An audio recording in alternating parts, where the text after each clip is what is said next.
Where is Dad? I think Dad has made some excellent progress today. Your dad, he's a fun guy, right? And I love him so much, and I think he's the greatest dad in the world.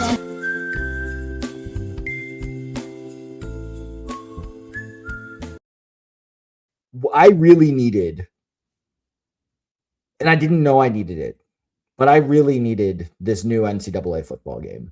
So I bought it. Yeah. And, you know, I have EA Play, so I had 10% off. So it was $62.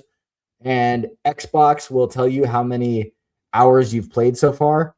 And I've played 22. So I feel like if I get to $62, like I feel like or 62 hours, I've probably gotten my money's worth. Because I know you and I were talking about like, I don't play enough. But I just want to say, because I know you'll be impressed, I started as the offensive coordinator for UMass that went 0-12 in 2025. Yeah. I led us to 10-3 and won the MAC championship, and then was offered the Rutgers head coaching job. And so I took it. And we are currently 1 in the nation at 9-1, and our one loss was in overtime, where I don't play defense. So, you know, so I'm just feeling really good as a program builder. And that was a project I needed, where I might win the national championship with Rutgers. And frankly, that's more impressive than Kurt Signetti winning with Indiana. No, it is, because I did that with last year's NCAA football game. And like, I started as the offensive coordinator at Akron, who is the UMass of last year's game. And then I became the offensive coordinator at Minnesota. And in year 2, we won the Natty. Nice. And like, there weren't any good head coaching jobs. And so I took the OC job in South Bend. And I have been stuck there for 5 years, winning like 3 national titles and landing like 4 straight #1 recruiting classes. And like, it's really hard. Like, it's really hard to get up for it, because I'm like, the team's doing so well, and I'm getting like offered to be like the Buffalo or the Duke head coach, and like, shout out Manny Diaz, but like, they all like, I'm not getting any Big Ten or SEC job offers, or like a Miami or a Clemson, right? And I'm just like, despite, you know, it's getting kind of dull. Yeah, I will say, like, I'm now in this third version of the game, and Miami will just not offer me the job. And it's like really starting to hurt. No, I will. Miami alma mater, like every set up time. South Florida as my base. Like, I'm trying to do all the things, and it's just even last year, I specifically chose for my dynasty to start at Florida Atlantic, because I was like, well, in 2020, the 2025 version of the game, Miami wouldn't touch me, so let's try, you know, cheating, not cheating, but like, you know, proximity didn't work. And so I'm hoping this is the year. But I will say, and you know, do you remember when like Madden, there was the one year where the big change was just like, you can change ticket prices in franchise mode. And so you were like, well, I got to have that. So I will say that the way they've incorporated NIL in terms of recruiting and roster management, and also, so now as head coach, like, you have essentially, they're like blue diamonds, which is your budget. And you only have a certain amount to allocate to facilities, staff, player retention, and recruiting. So the budget's actually interesting, because when you're recruiting in the old game, like, you know how you have like the school profile, and there's like, really the only thing you can't change is weather. But like, you can, in fact, influence the academics now. You can influence like facilities. And so, you know, my thought was, well, I didn't anticipate the success I'd be having at Rutgers. So I was like, I'm just going to do everything players only. I'm not going to put any more money than I have to in facilities, because I'm going to use Rutgers as a stepping stone. But if I win the Natty at Rutgers and I turn it into a powerhouse, I might have to rethink my budget. But my best player who is falling in and out of the Heisman voting, I had to throw him a lot of money to stay. And that's actually pretty interesting because they also with how in 2025 and 2026 there's like the coach contract and it tells you the things you have to do. So they've changed that to it's now AD expectations, and it's stuff like sign like I took the job, in the off season. So it's like sign 5 3-stars before National Signing Day was like my first task. And now it's just a few other things like that it's actually it's more fun. And I'd like to give it a go again in the whole like group dynasty, but maybe not as many people as we tried last year because it fell off the face of the earth. But if there was like a co-host of a podcast I listened to that bought the game, or that I recorded with that bought the game, and 2 of us just had a dynasty going. I mean, bringing it back to the group thing, like the whole parenting thing, before we get too deep in the weeds, we're already not there on NCAA football. Like, one of the things that my wife and I have talked about is, I'm sitting here at my desk. It's in a little alcove and I got my Xbox and I'm staring at it right here. My fingers are getting itchy. Talking about it. But one thing that I've thought about is like how I introduce it to the kids. Yep. Not the football game.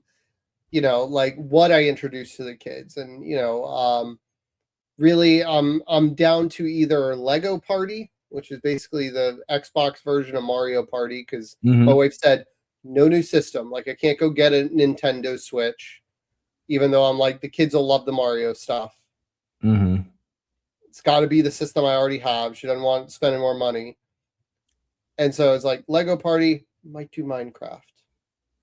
So they had video game day at the summer program the other day. So my older daughter was playing Mario Kart, and I let her, and then she goes, "Do we have Mario Kart?" And I didn't want to lie, and I said, "Yes, we do," because I still have an old N64 with Mario Kart, and I bought the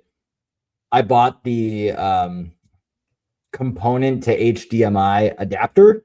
So it doesn't look amazing, but I now can play the N64 on an actual 4K TV. So it's just bigger, which is cool. Yeah. But yeah, and you just switch the setting on the TV, and so I mean, one of those days we'll do that. But Mario, we have Mario Party 2, and that'll be the move. Mario Party TOO. I forget which version of Mario Party we have, but gotcha. Yeah.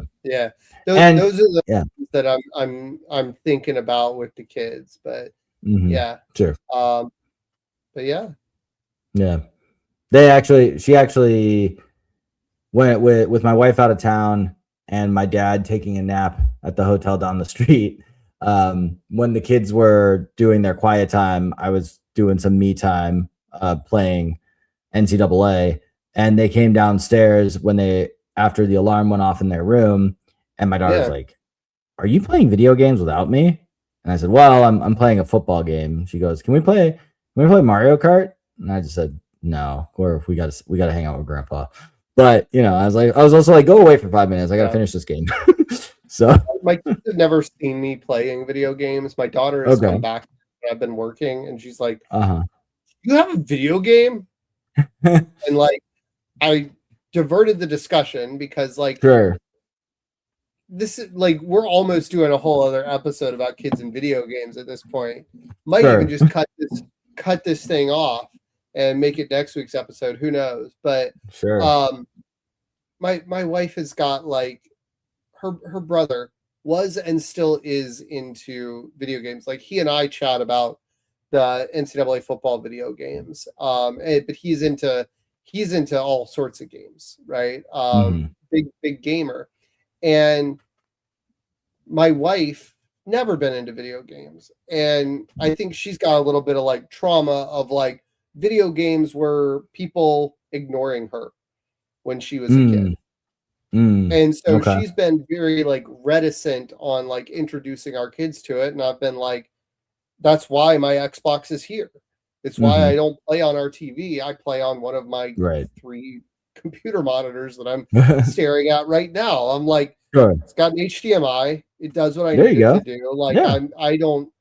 I'm not the, I'm not the cinephile or audiophile that cares that much. Sure. And like if I'm playing with the sound on, I'm usually playing with headphones. Except for the past few weeks, I've turned the game on a few times and I get to play without anything over or in my ears. Yeah.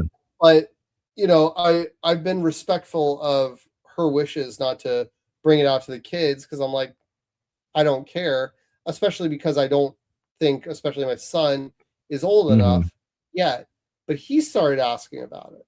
Like when he figured out, because they've seen both the Mario movies that have come out recently. Super Mario Brothers and Super Mario Galaxy. And still haven't seen that one. I haven't either, but they've seen both of them in the theaters and they know that they are video games. And the reason Minecraft has come up is because my daughter is in this summer camp a couple weeks this year and last year where like they would do like Minecraft things to teach like physics a little bit.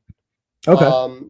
Through, like world building and stuff. And so my daughter's played Minecraft and has been into Minecraft and like knows that Minecraft is a thing. And I'm like, Yeah. this feels like a, I don't personally get the appeal of it. Like I've researched what the hell is, not what the hell is Minecraft. I know what it is, but I'm like, is this something more exciting than just like building stuff? And it seems like no. And I'm like, no. Okay, maybe I would get into it. Maybe I wouldn't, but like, I know she would like it. Also, can I handle like her kicking my butt out of the gate? Or do I download it and hide it from her for months and then release it on her when I'm ready to do some butt kicking? So speaking of Minecraft, watched it on a plane. The Minecraft movie with Jason Momoa and Jack Black, hilarious. Low key, very funny movie. That's the thing I know the most is the Lava Chicken song. Lava shows up on our Spotify a lot. It's like 35 seconds of like Jack Black being Jack Black. And it's even funnier watching it in context. But I will say we have had our 6-year-old because she likes doing it with us, but we've let her do her own Duolingo as kind of a starter video game. And obviously the stuff that they do on their Chromebooks in school, that's like educational gaming. And my daughter has enough like tablet games that she plays on our rides and things where I'm like, she could handle it. I think my son could handle some of the things, but it can't be like, I don't think he's at the age, and I would guess you would agree with your 3-year-old, like the mechanics of Mario Kart are probably going to be, too much, let alone like all the buttons they've got on Xbox controllers. I remember playing like a college football game on my first console, the Sega Genesis, where it was like a directional pad and 3 buttons. And my dad would spam 2 plays and like kick my butt, but it was like, it looked a lot more like Tecmo Bowl. It's just going left to right across your screen kind of thing. That's the OG that I grew up on. Yeah, we went to a birthday party for a 4-year-old at Chuck E. Cheese this weekend, and my youngest, she couldn't handle anything that required more than just hitting something like. But I had a really profound thought. So to go back to our episode the other day with our like old man hot takes, I will say this, and I was talking to my younger brother about it. And I like your idea. I'm making this long enough where we will have a second episode for next week where we're just talking about video games. But I think that was a wonderful idea. Leave it in. And and my brother and I were talking, and my old man take is that kids have it too easy these days, where back in the day with a video game, like if you did not have enough lives, if you did not have enough whatever it was in the game. In like the Aladdin video game, it was enough apples to like throw at Jafar in the final boss level. Like you weren't winning the game and you had to start back. Now every game, now every game, like you're just invincible. And my younger brother was like, actually, there's a hybrid now, and I was like, excuse me. And so my brother was telling me that the games he now gravitates to is you can lose and you have to start over. But when you start over, your character traits can have you start with a better character. So if you leveled up a bunch, you still start at the beginning of the game. The whole game. You got to getting your Super Brothers, but you've got your power. And you're gonna get there. You're gonna get there faster. So like essentially, it's the if I could go back in time with all the knowledge and strength I have now, what would I do differently? They let you do that in the video game now. So if it took you 4 hours to get to level 12 and you die, it'll probably take you 1 hour to get there, but you're starting from a better spot. And your character you'll get to level 14. So it's like, yeah, you still have to earn it, but like you're not getting completely screwed by dying. Yeah. So that was it. So I said, I kind of like that. That's interesting. But with regard to anything other than sports games, I mean, I was never good at the first person shooter games. And other than, but my younger brother was always really good at it. And other than that one level in the first Halo game, which is basically you're on like two sides of a warehouse and there's like a bunch of floors. And on the top floor, there's the snipers. And whoever got to the sniper first could basically just keep killing the other person until you've gotten the amount of kills to win. And other than that one level, I have never beaten my younger brother at a video game. So I just retired if it wasn't a sports game. So I just stopped playing with him because as an older brother, I could not allow myself to keep losing that way. And so that's how I feel about my daughter with like Minecraft, which I know that there's a competitive mode and there's a non-competitive mode to Minecraft, and like I don't know, but there's some other things that are Xbox exclusive that like your boy when he was 4 and got his first Sega Genesis, line me up behind some Sonic the Hedgehog on my Xbox and let me go to work. Because I'm about to be a blue blur on those kids. Maybe I forget what version of the Xbox did you buy? Like which one do you have? The S. Does that one have a CD reader? Okay. It's the all digital one, but right. I mean, so I have the series S, I think, as well. But at the beginning, but like a bunch of years ago, before I knew they were coming out with it, I have an Xbox One, and on the Xbox One, which still takes the CD, I got as a Hanukkah gift the Sega Genesis, like the OG Sega Genesis. There's 20 of them on this one CD with like all the old games we're talking about. And so the next time you're here, I'll switch the plugs and we can play old school Sega Genesis on the Xbox. Ooh, yeah. So there's some good stuff in there that like, I mean, we're talking like peak 90s nostalgia of like the stuff I rented from Blockbuster, right? Yeah. Like I don't think I ever owned that Aladdin game, but I had a few frustrating weekends where I would rent that, get my free personal pan pizza from Pizza Hut for reading my books, and damn right you did. Load up some Blockbuster video games and just like go to town. And blow up the cartridge when it wasn't working right. Sure. Good old days. Yeah. I mean, like I still do that with like every now and then with things where I'm like, this mouse. I'm like, that's not how these things work. Like I know enough about technology to know like that's not how these things work. But like, but I'm gonna try it. But every now and then, like when I got my phone out and like it's not charging right, and I go, and then it charges better. I go, still got it, baby. Still got it. Yeah. Even kids today, they now have their little screen cleaner blower things. Kids. What? Yeah. I'm talking about like the keyboard cleaner. I mean, That's offices not have new. them.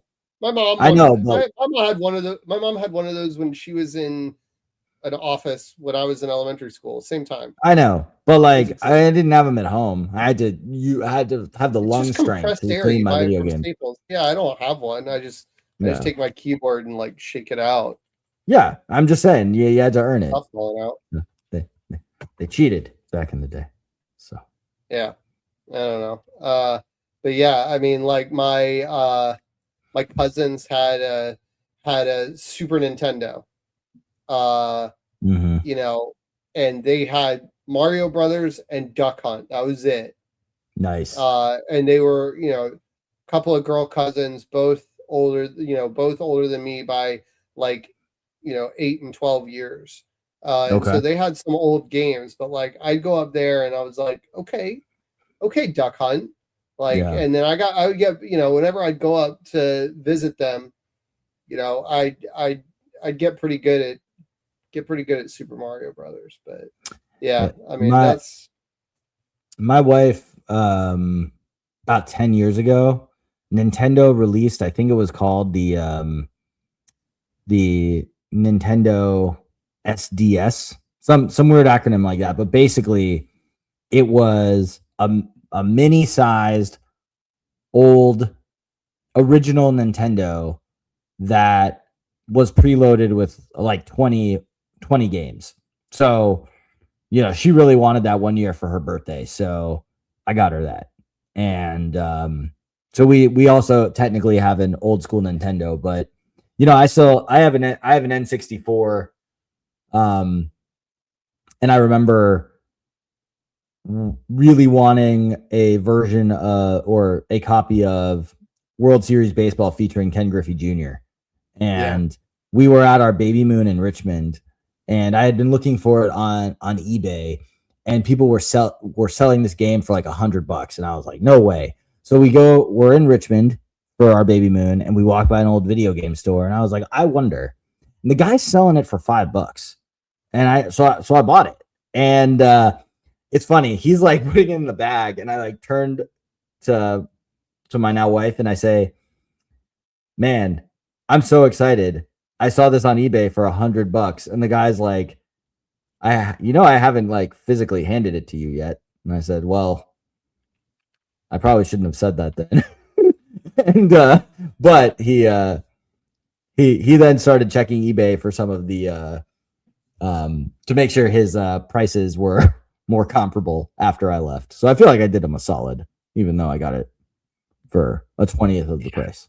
But I mean, I think there's so much nostalgia here. Yeah. Where, you're just like, I don't know, where like you look at these like graphics and whatever, and you like, I'm looking back, I'm searching like Madden 03 graphics, right? Mm-hmm. Because that was a game that I remember playing so often. Yeah. In like when I was a kid, and it's just like, this is terrible. Like I'm gonna try and like throw this on the screen here. Okay. Like maybe I'll hit at the stage. Yeah. Like look at this. That's terrible. This was I remember me and my friends debating whether or not this was realistic. Yeah. Right? And this isn't even the worst. I mean, like I searched like Madden 99 and these get terrible, and it's just like, they're pretty bad. So there was obviously you remember NFL Blitz, right? Oh yeah. There was, and I gotta find it, but there was a version that they put out on Xbox a bunch of years later, but the NFL wouldn't license it. It was called Blitz the League. And you basically you played essentially a like superstar road to glory mode, but you're in like an 8-man football, like semi-pro football league where you're like building up your career, And there are things that you could do where it's like you have this many points and it's the day before a game. Do you want to spend it on like getting therapy, or not like mental health therapy, but just like physical therapy, or do you want to send girls to your opponent's room and have them have 10% less energy for the game tomorrow? And I was like, what the heck is this? But it was so much fun, and I have no idea. That's a game that could not be made today. Like, at least not with that mechanic in it. No, and I do not. It's definitely not on the Xbox Game Pass, but I do wonder if I can find it somewhere and grab a CD and play the old version of it, because it was fun. Like because like it had all the old like NFL Blitz plays, but it was kind of just like a story mode in addition to, and you know, like better graphics and all this stuff. But it was fun. Blitz the League. I'll have to look it up. So. Yeah. All right, man. So yeah, that's been a fun riff. Yeah, it turned into a bonus pod. You know. Yeah. Once we just yeah, I think we'll clip that and make that a extra episode. And yeah. Well, I want to thank everybody for joining us tonight, for working on the Dad Pod. I'll be thinking about all of you next week when I'm at the beach and not getting hungover because of the magic sea air. And yeah, so, you know, I'm gonna press the button, get the music going, and I'll let Alex wave, and adios amigos.